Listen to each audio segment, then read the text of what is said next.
দাঁড়াও। কেন কি হইছে? মাছতে গিয়ে একটা কাপ ভাঙা ফেলাইছি। কাপের দামটা তোমার মার হাতে দিয়ে তারপর ঘরে যাও। দোষ, এটা কোনো কথা হইলো? এইটাই কথা। এই কি ব্যাপার মা, কি হইতেছে এগুলা? কি আর হইব? নাটক নাটক নাটক আর সিনেমা হইতাছে। তুমিও না মা? আচ্ছা ভাবি তুমি কত, কি হইছে?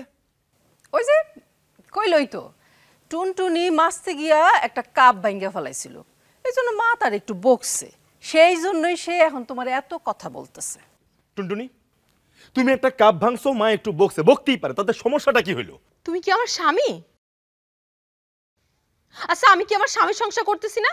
এই সংসারে আমার কোনো অধিকার নাই কেন? সেদিন তো মা নিজে একটা গ্লাস ভাঙলো, ভাবিও তো তার আগে একটা প্লেট ভাঙলো ধুইতে গিয়ে। কই আমি তো কারো বাপ মা তুলে গালিগালাজ করি নাই। একবার দিতা চাপার দাঁত খুলে পেটের মধ্যে ঢুকাই দিতাম। দেখছো তোমার সামনে তোমার বউরে কিভাবে অপমান করতেছে, তুমি মুখ বুজা। আরে বাবা, মা মুরব্বী মানুষ, একটা কথা বলতেই পারে, তুমি এত চেঁচাচেঁচি কেন করতেছো? তুমি কি মরদ? তোমার নিজের বউর প্রতি তোমার কোনো দায়িত্ব নাই?